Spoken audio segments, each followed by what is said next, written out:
Oke, sudah lama kita tidak bertemu di Dialog.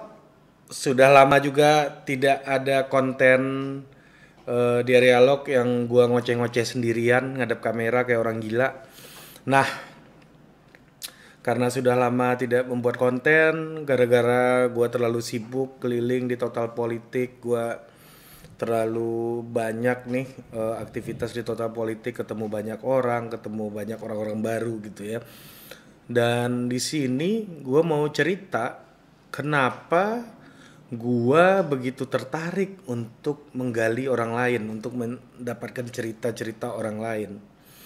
Dan di sarapan berat kali ini, gue akan cerita soal kebiasaan gue hari ini membaca buku, dan di banyak kesempatan-kesempatan lain gue juga berbicara soal kenapa kita penting membaca buku. Nah, itu juga menjadi salah satu isu yang menjadi kegelisahan gue hari ini.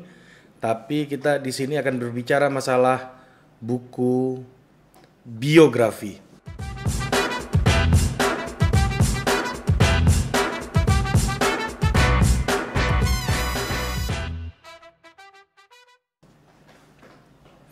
Nah, oke. Gue mau bicara soal buku biografi. Tapi sebelum itu, sebenarnya gue punya kebiasaan membaca dari ya tanpa gue sadari lah dari kecil sebenarnya. Tapi tidak terlalu sustainable, tidak terlalu berkelanjutan. Waktu kecil itu gua seneng mungkin dari teman-teman yang usianya nggak jauh beda sama gua, itu pernah tahu yang namanya tabloid fantasi. Nah, waktu kecil gua sangat seneng membaca tabloid fantasi itu tiap hari Selasa kalau nggak salah terbitnya, apa Sabtu ya. Pokoknya gua tabloid itu gue beli tiap minggu dan gue minta terus ke orang tua gue, dan orang tua gue fasilitasi keinginan gue membaca, walaupun yang dibaca waktu itu hal-hal yang berkaitan dengan dunia anak-anak seperti game, terus ada pembahasan mengenai anak-anak yang gokil berprestasi gitu ya. Nah, dari situ itu berjalan bertahun-tahun sampai ada satu orang tetangga toko gue, Pak Haji gitu ya, bilang sama orang tua gue, itu tabloid fantasi itu punyanya orang Kristen katanya, itu bacaannya orang Kristen. Gue sih nggak ngeliat sih ada apa namanya, ada salib, mumpung lebih lagi heboh soal salib nih, gak ngelihat ada salib atau apapun yang ada berhubungan dengan agama Kristen di dalam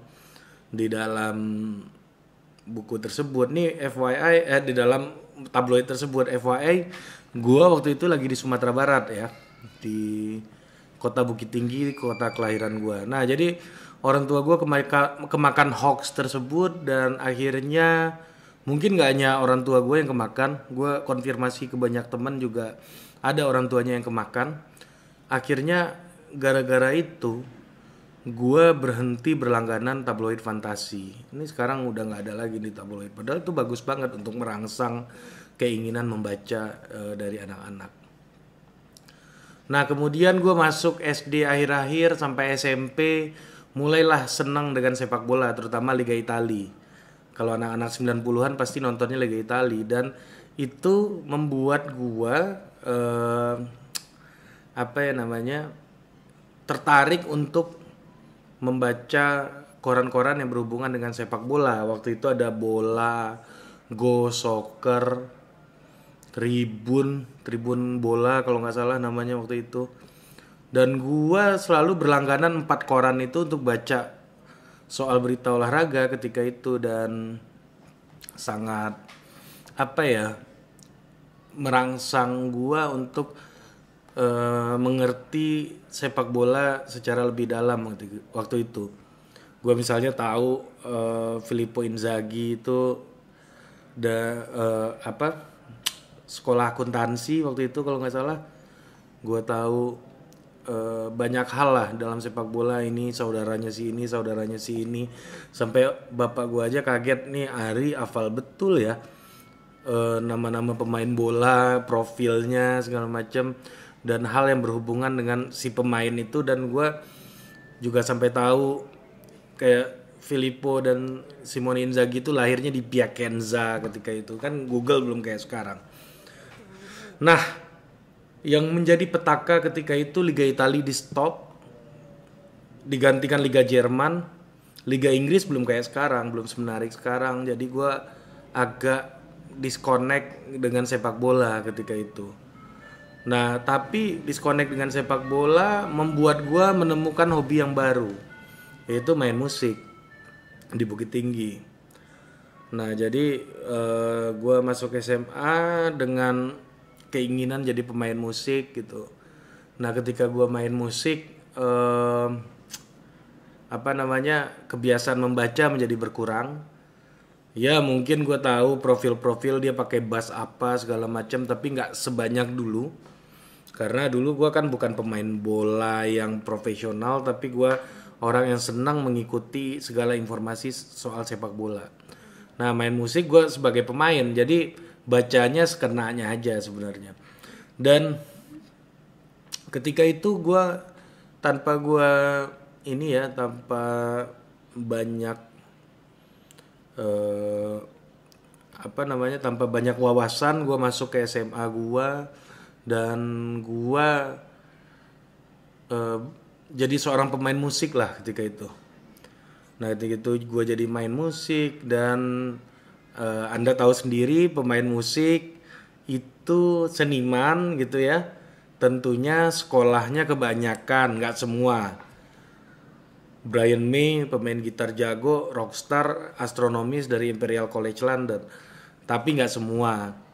Banyakan sekolahnya nggak bener. Nah, jadi gue waktu itu sekolah, gue main musik, ngeband waktu itu, gue megang bass. Ya gue cukup lah untuk main bass waktu itu di levelan kota Bukit Tinggi, udah cukup banyak lah pengalaman dan asam garam yang gue lewatin. Nah, waktu itu gue coba main bass, gue jadi pemain bass, dan sekolah tidak disiplin. Akhirnya pada suatu momen, gue waktu itu kalau nggak salah itu razia rambut atau apa ya, razia rambut, ada rambutnya yang panjang gitu kan, anak sekolah kan suka norak tuh, anak SMA. Jadi rambutnya dipanjangin, guru nyari yang rambut panjang, terus dipotong nggak jelas gitu sama guru biar rambutnya dirapiin semuanya. Jadi gara-gara razia rambut apa razia rokok gitu. Gue waktu SMA udah jadi perokok kenceng gitu ya. Jadi gara-gara itu gue nggak masuk kelas gitu. Jadi gue nggak masuk kelas, gue kabur keluar, dan gue nggak tahu kenapa waktu itu gue terjebak di perpustakaan, karena mungkin udah di kantin segala macam pasti menjadi pusat target operasi dari guru gua untuk nyari anak-anak yang nggak jelas kayak gua waktu itu. Gua waktu itu sekolah di SMA Negeri 1 Kota Bukit Tinggi. Mungkin ada alumni SMA Negeri 1 yang nonton video ini juga tahu kebiasaan anak-anak yang nggak jelas kayak gua gitu ya.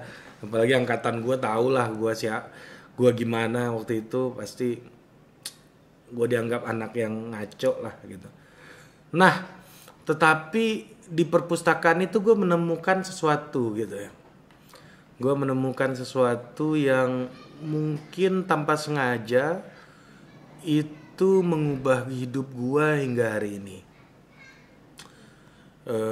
Gue menemukan sesuatu yang mengubah hidup gue hingga hari ini, yaitu sebuah buku biografi yang gue dapatkan secara random. Ini menarik juga nih, Martin Luther King. Gue sayangnya gue nggak dapat lagi bukunya itu sampai hari ini. Martin Luther King itu beda sama Martin Luther. Kalau Martin Luther tuh pendeta abad pertengahan setelah pasca Renaissance gitu ya, tahun-tahun berapa gitu. Ya salah satu sebab kemunculan Renaissance juga yang menerjemahkan Alkitab ke dalam banyak bahasa. Nah, kalau Martin Luther King yaitu seorang pegiat anti diskriminasi rasial di Amerika. Yang mana waktu itu gue jadi tahu dalam biografi tersebut bagaimana dia berpidato gitu ya. Berpidato, I have a dream. Gue kira I have a dream tuh Westlife sama Sherina, taunya ini orang nih ternyata yang awal-awal ngomong I have a dream ini. Nah, dan juga gue tahu peristiwa penembakan John F. Kennedy di Dallas kalau nggak salah, Amerika Serikat waktu itu, dan diceritakan dalam buku itu betapa hancurnya perasaan Martin Luther King ketika gerakan anti diskriminasi rasial itu dia udah lakukan sekian lama. Ternyata orang yang diharapkan FYI John F. Kennedy itu adalah presiden dari kalangan minoritas waktu itu di Amerika. Dia seorang Katolik, yang mana kebanyakan presiden di Amerika itu beragama Kristen. Nah, yang mana waktu itu salah satu ideologinya John F. Kennedy adalah soal racial equality.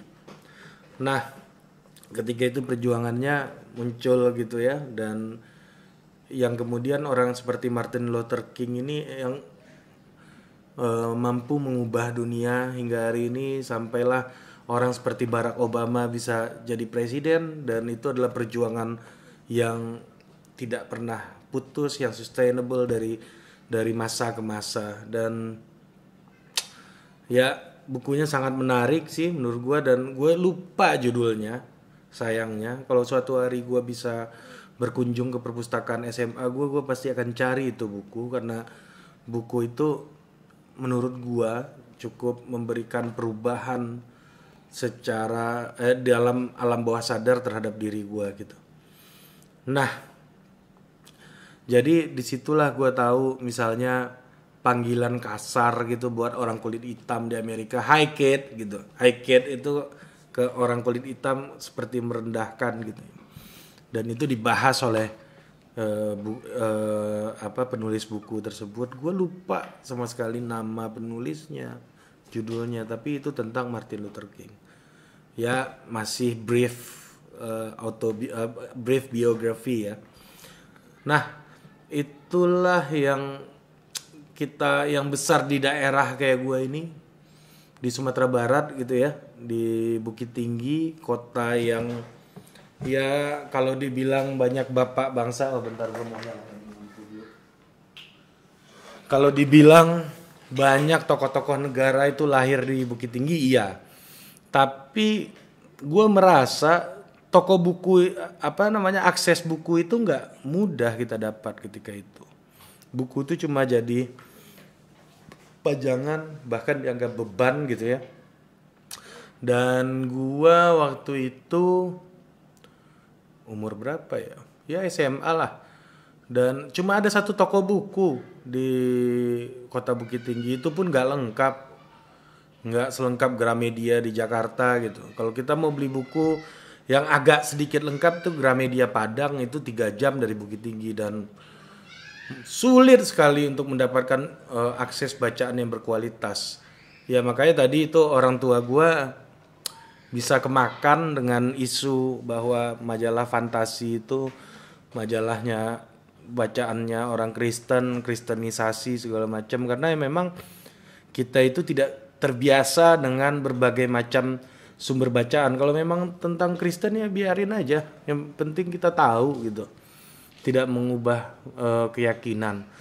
Nah, itulah yang terjadi, dan gue merasa gue menjadi dekat untuk membaca biografi, menjadi dekat dengan persoalan, menjadi tahu bagaimana sebuah konteks historis itu dari satu personal view gitu. Nah, jadi buku biografi itu tidak hanya soal satu orang, tapi itu adalah mengenai zaman, kegelisahan gitu loh dari satu orang yang dalam tanda kutip revolusioner gitu ya. Dan yang jauh lebih penting adalah biografi itu membuat kita menemukan guidance. Dia bisa menjadi guideline bagi si pembacanya bagaimana sebuah dinamika politik itu bisa diatasi, bagaimana sebuah persoalan itu bisa diatasi oleh seorang tokoh yang sudah approve gitu, sudah terbukti keberhasilannya. Nah, pas masuk kuliah, gue makin kuliah di UI, alhamdulillah di situ tidak seperti di Bukit Tinggi, gue punya sumber bacaan yang begitu banyak sekali. Apa aja bisa gue dapat tuh sumber bacaan ketika itu, baik itu dari bahasa Indonesia, bahasa Inggris, bahasa apapun bisa didapatkan di UI. Bahkan ada buku bahasa Jerman ya, gue juga nggak akan baca karena only the dead has a time to learn German gitu. Nah, jadi gue baca dan pas masuk UI itu lagi heboh film apa tuh namanya G yang diperankan oleh Nicholas Saputra, yang kemudian membuat Nicholas Saputra menjadi sosok yang dingin gitu ya. Jadi gue baru tahu ceritanya belakangan bahwa di AADC 2 itu sebenarnya Nicholas Saputra lagi mencoba untuk reinterpretasi sosok Suhogi di dalam cerita percintaan gitulah kira-kira. Nah, jadi gua kuliah di UI dan Suhogi adalah salah satu alumnus UI juga, dan filmnya lagi booming ketika itu. Dan kalau lu masuk UI tahun 2007-2008 gitu, ya Suhogi itu menjadi tokoh yang salah satu yang paling sering dibicarakan di antara kalangan mahasiswa, terutama kalangan aktivis, kalangan orang-orang yang suka diskusi dunia-dunia politik gitu. Pasti ketemu sosok Suhogi. Dan juga sosok Tan Malaka. Gue baca buku Tan Malaka karena waktu itu lagi heboh ada penulis Belanda namanya Harry Apose lagi mulai project mencari DNA Tan Malaka waktu itu, dan itu jadi perbincangan juga di kalangan akademik, dan gue membaca dua tokoh tersebut gitu. Dan kebetulan yang gue baca itu tokoh-tokoh yang tidak menjadi the main person under the spotlight gitu.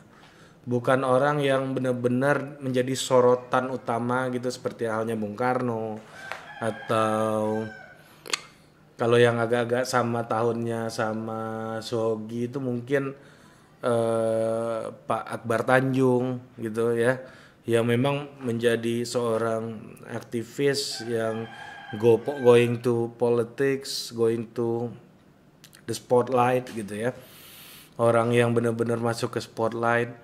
Nah, karakternya kayak begitu. Nah, gue ngerasa ya gue bukan seorang politician gitu ya, yang nggak terlalu senang di tengah spotlight pertarungan konstelasi politik gitu ya. Lebih senang ngelihat dari pinggir kayak begini gitu. Nah, setelah gue baca itu, waktu tahun-tahun segitu juga lagi heboh soal Palestina. Kemerdekaan Palestina itu jadi isu yang dibicarakan tiap hari juga di UI itu. Lagi pengeboman segala macam. Ya itu kan masa-masa sebelum Obama naik ya. George Bush Amerika serang Palestina kalau nggak salah. Ada ya sosok seperti Yasser Arafat gitu ya, yang juga menjadi ikon ketika itu dengan tutup kepalanya itu. Nah, gue awalnya ngelihat Palestina itu sebagai sebuah perjuangan agama gitu, perjuangan orang Islam untuk memerdekakan negara orang Islam. Tapi setelah gue baca salah satu teori di dalam ilmu sosial, ilmu politik, namanya orientalism, yang ditulis oleh The Fathers of Orientalism itu namanya Edward Wadi Said. Dulu gue sampai bermimpi kalau punya anak laki-laki gue akan kasih nama Wadi karena nama tengahnya Edward Said. Dan ternyata gue mendapatkan biografinya Edward Said, judulnya gue mendapatkan bukunya, gue nemu bukunya. Kan gue tahu teorinya aja awalnya, terus gue dapat bukunya Edward Wadi Said. Menarik ternyata sosok ini. Jadi nama depannya itu Edward karena ibunya ngefans sekali sama Pangeran Edward. Nah, Said itu nama keluarganya, Wadi ya, nama Arab gitu ya. Dan nama depannya itu Edward Wadi Said. Dan ternyata ibunya itu sangat ngefans sama Pangeran Edward. Wah, ibunya nih orientalis gitu kan, dalam tanda kutip gitu. Kok ngefansnya sama orang barat gitu. Sampai nama dia dikasih Edward. Dan ternyata Edward Said ini beragama Kristen, Protestan. Dia keturunan Arab yang beragama Kristen dan menjadi pendiri PLO bersama Yasser Arafat dan lain-lain ini. Dan PLO itu adalah Organisasi Kemerdekaan Palestina. Nah, di situ gue melihat bahwa ternyata perjuangan kemerdekaan Palestina ini bukan perjuangan umat Islam aja gitu, tapi ini adalah perjuangan kemerdekaan kemanusiaan gitu. Orang Kristen seperti Edward Said pun tidak rela Palestina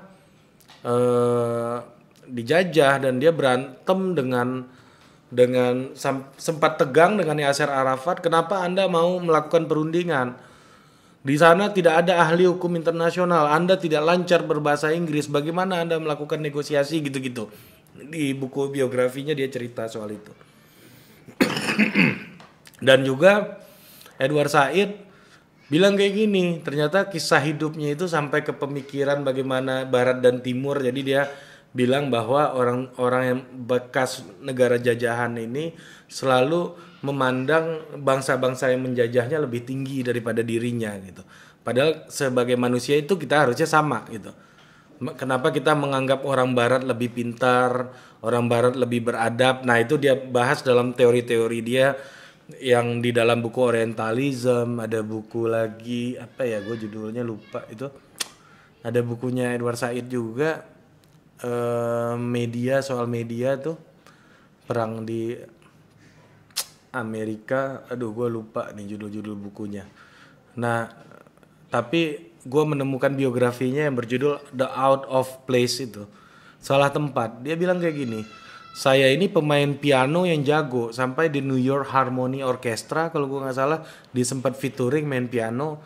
Olahraga juga saya selalu disegani bermain sepak bola oleh teman-teman saya selalu juara dalam bidang sepak bola, kata Edward Said. Dan juga dalam bahasa Inggris nilai saya selalu 100. Bahkan orang Amerika sendiri banyak yang tidak bisa mendapatkan nilai 100. Tetapi saya tidak pernah dianggap orang penting di sekolah karena saya adalah keturunan Arab katanya. Di sisi lain, Edward Said mau kumpul sama komunitas-komunitas Arab, ya, orang-orang Arab yang ada di Amerika, juga nggak begitu nyambung. Karena apa?